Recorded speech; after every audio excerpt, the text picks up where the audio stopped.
नमस्ते। तो आज प्रस्तुत है मृत्युंजय का 28वां अध्याय। स्त्री पुत्रों के साथ अरण्य में भी स्वर्ग का निर्माण कर सकती है, और हम तो 3 स्त्रियां थीं। हमारा सारा समय बालकों के साथ खेलने में, उनकी तोतली बातें सुनने में और बोलने में व्यतीत होने लगा। वे सब छोटे थे लेकिन समझदार थे।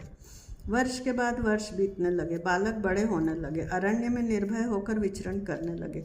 वे जहाँ कहीं जाते मिलकर जाते। उनकी क्रीड़ाओं के लिए शतशृंग पर्वत भी कम पड़ने लगा। हमारे दिन बड़े आनंद से बीतने लगे। उस शतशृंग पर्वत को छोड़ने की हमारी इच्छा नहीं होती थी। मनुष्य जहाँ रहने लगता है उस स्थान के प्रति वह श्रद्धालु हो जाता है। उस स्थान के प्रति वह निराला अपनत्व अनुभव करने लगता है। शतशृंग पर्वत अब हमारा स्थायी निवास स्थान बन गया था। इसका दुख मुझे आज भी नहीं था हस्तिनापुर छोड़ने का, क्योंकि इस पर्वत ने ही हमारा पोषण किया था। लगभग 18 वर्षों तक अपनी गोद का सहारा दिया। एक दिन माद्री पानी लेने के लिए सरोवर की ओर गई हुई थी। थोड़ी देर बाद महाराज भी सदैव की तरह वन में गए। आधी घड़ी बाद ही माद्री लौट आई, लेकिन उसके हृदय विदीर्ण कर देने वाले आक्रोश और मर्मभेदी चीत्कार से घबराकर मैं पर्णकुटी से बाहर निकली। उसके हाथ में पानी का घड़ा नहीं था। अपनी छाती पीटती हुई और बालों को नोचती हुई वह पागलों की तरह जी जी जी जी चिल्लाती हुई वायु वेग से दौड़ती आ रही थी। देह के वस्त्रों का भी उसको ध्यान न था। मेरी समझ में कुछ नहीं आ रहा था। भय की सनसन करती एक सिहरन मेरे सारे शरीर में दौड़ गई। 5 कुमार सुरक्षित हैं, या मेरे पास आते ही वह मेरे ऊपर गिर पड़ी। वह केवल जी जी जी जी कहकर चित्कार कर रही थी। माद्री, रो क्यों रही है? घड़ा कहाँ गया? घड़ा फूट गया, कहकर मुझसे जोर से लिपट गई। मैंने उससे कहा, माद्री तू वीर कन्या है, छोटे बच्चों की तरह क्यों रो रही है? क्या हुआ बता। जी जी महाराज कहती हुई वह मेरी छाती से चिपट गई। भय से उसका हृदय बड़े जोर से धड़क रहा था। महाराज को क्या हुआ? बोल माद्री, महाराज कहाँ हैं? सरोवर के किनारे। इन शब्दों को सुनते ही कान उठाए चौकन्ने खड़े बछड़े की सी मेरी दशा हो गई। मेरा रोम रोम सिहर उठा। उनका शरीर बर्फ सा ठंडा था। तत्क्षण उठकर मैंने माद्री से पूछा, माद्री यह कैसे हो गया? वह मुंह फेर कर भर्राई आवाज़ में कहने लगी, जीजी मेरा कोई दोष नहीं है। मैं घड़े में जल भरकर सरोवर से निकल रही थी। महाराज सरोवर के किनारे खड़े थे। हवा से मेरा आंचल उड़ रहा था, लेकिन सिर पर रखा घड़ा होने के कारण मैं उसको संवार नहीं पा रही थी। मैं सरोवर से बाहर आई। महाराज हंसते हुए खड़े थे। उन्होंने परशु हाथ से नीचे फेंक दिया। मैं जैसे ही पास पहुंची, उन्होंने मुझको अपने आलिंगन में कस लिया। मेरे सिर पर रखा हुआ घड़ा धड़ाम से नीचे गिर पड़ा। उनकी आंखें आग बरसा रही थी। मैंने बंधन से छूटने के लिए बहुत हाथ पैर मारे, लेकिन छूट न सकी। क्षण भर में ही वे चैतन्य हो गए थे। उन्होंने मुझको ऐसा दूर हटाया जैसे कोई विषैली नागिन को ढकेलता हो। लेकिन क्षण भर में ही उनका रूप बदलने लगा। उनकी आंखें फिरने लगी। खड़े खड़े ही वे धड़ाम से नीचे गिर पड़े। प्राणों के भय से वे बुरी तरह हाथ पैर पटकने लगे। माद्री माद्री कहकर तड़पने लगे। मैं तो भय से सुन्न हो गई और दौड़ती हुई तुम्हारे पास पहुंची। मैंने तड़ाक से माद्री के मुंह पर तमाचा मारा। वह और जोर से क्रंदन करने लगी। मेरे कानों में किंदम ऋषि का शाप गूंजने लगा। राजा, तूने एक प्रणयी को अपनी प्रेयसी से दूर कर दिया है। भविष्य में जब तू अपनी स्त्री को इस तरह अंक में लेगा, तब तू भी मेरी ही तरह तड़प तड़प कर मर जाएगा। मेरा जीवन साथी मुझको छोड़कर अनंत यात्रा पर चल पड़ा था। मोह का केवल एक क्षण ही उसको जीवन की हरियाली में से मृत्यु के शमशान में खींच ले गया। कुंती की देह में सहन शक्ति के कौन से अणु हैं, यह जानने के लिए केवल एक क्षण ने ही उसको विधवा कर दिया था। दिग्विजयी संयमी सम्राट आज भावनाओं के राज्य का एक दुर्बल भिखारी निकला। अनेक वर्षों तक मन को संयम में रखकर आचरण करने वाला योगी केवल एक क्षण में ही दुर्बल मन का भोगी बन गया था। मेरे संयम के पास टूटने लगे। मैं महाराज कहकर चीखती हुई महाराज के शव पर गिर पड़ी। मेरे भाल पर लगा हुआ कुमकुम तिलक बुझ गया था। धात्री दहन की तैयारी करने लगी। उसने चिता रची। दैव मुझको क्या क्या दिखाना चाहता है। 32 वर्ष की अवस्था में मैं विधवा हो गई थी। पति के बिना स्त्री का जीवन ऐसा ही है जैसे ज्योति के बिना बत्ती। मैं कौरव वंश की एक वैभवशाली महारानी या इस अरण्य की वन रानी, कल अपने पराक्रम से जो जगत को संदीप्त कर देंगे ऐसे पुत्रों की भाग्यशाली माता। छी, मैं इनमें से कुछ भी नहीं थी।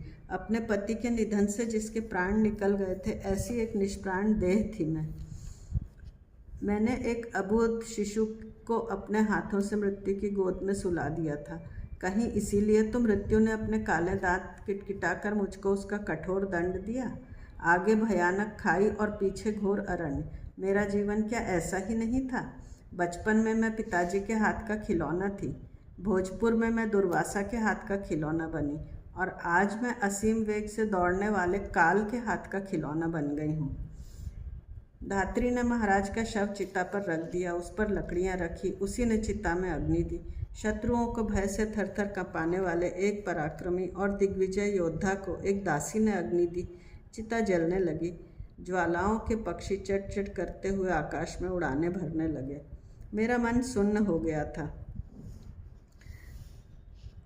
इतने में ही श्वेत वस्त्र धारण किए हुए सरोवर में स्नान कर आई हुई माद्री ने मेरे चरणों को हाथ लगाया। एक क्षण के लिए पीछे मुड़कर न देखती हुई मैं क्या कहना चाहती हूँ यह सुने बिना ही एकदम सीधी उस अग्नि में प्रवेश कर गई। क्षण भर में ही उसका श्वेत वस्त्र भभक कर जल गया। उर में बाण लगे पक्षी की तरह मेरा मन तड़प उठा। मैंने उसके मुंह पर तमाचा मारा था। कितनी तत्परता से उसने यह निर्णय कर लिया। किंदम ऋषि को अंगूठा दिखाते हुए उसने अपने प्रियतम द्वारा दिए गए आलिंगन की मृत्यु का मोल चुकाकर चित्ता पर भी छोड़ा नहीं था। अब किसी का श्राप उसको अपने प्रियतम के आलिंगन से अलग नहीं कर सकता था। मैं भी उसी का मार्ग अपनाने के लिए सन्नद्ध हुई। इसी समय पर्णकुटी से दौड़कर आते हुए 5 कुमार मेरी कमर से लिपट गए। मुझको झकझोरते हुए वे पूछने लगे, माता पिताजी कहाँ हैं? नकुल और सहदेव दयनीय मुख से रुआंसे होकर कहने लगे, हमारी छोटी माँ कहाँ हैं? उनको देखते ही मेरा बधिर मन द्रवित हो गया। मैं भी यदि उसी चिता में कूद पड़ी होती तो इन 5 बालकों को लेकर यह धात्री कहाँ जाती? केवल एक पुत्र के त्याग की वेदना ही मुझको रातों में चैन नहीं लेने देती थी। मेरा वह पाप था या पुण्य यह मैं नहीं बता सकती, परंतु इन 5 निराधार बालकों को छोड़कर यदि मैं चिता में कूद पड़ती तो निश्चय ही वह पाप होता। जल जल कर चिता शांत हो गई। राख हवा में उड़ने लगी। कल तक मुझसे सुख दुख की बातें करने वाले 2 प्राण आज कहाँ चले गए थे? मृत्यु जीवन नदी का ऐसा दुर्गम भंवर है जिसको कोई पार नहीं कर सकता। साथ ही एक विजयी राजा, उस राख में यदि एक अभागिन महारानी के दुख के दग्ध अश्रु थे तो एक प्रेयसी के मृत्यु को भी जीत लेने वाले आनंद के अश्रु भी। साथ ही एक विजयी राजा के पराजित रक्त बिंदु थे और माद्री के साथ ही दग्ध हुए दुर्वासा ऋषि के देवहूति मंत्र के जले हुए अमृत शब्द थे। मैं पर्णकुटी में लौट आई, लेकिन वह पर्णकुटी अब मुझको खाने दौड़ रही थी। महाराज का और माद्री का दोनों का रूप मुझको पर्णकुटी की घास पत्ते पत्ते में दिखाई देने लगा। क्षण भर भी यदि मैं वहाँ रुक जाती तो पागल हो जाती। मैं सहनशील थी, क्षत्रिय कन्या थी, वीर माता थी, फिर भी थी तो मैं एक स्त्री। अब मेरे सामने एक ही मार्ग था और वह था फिर से हस्तिनापुर लौट जाना। अपने लिए नहीं, पुत्रों के लिए। अपना मन मार कर मैं हस्तिनापुर लौटने को विवश थी। इस समय मैं एक असहाय माता थी। माता अपना मान नहीं जानती, केवल ममता और वात्सल्य जानती है।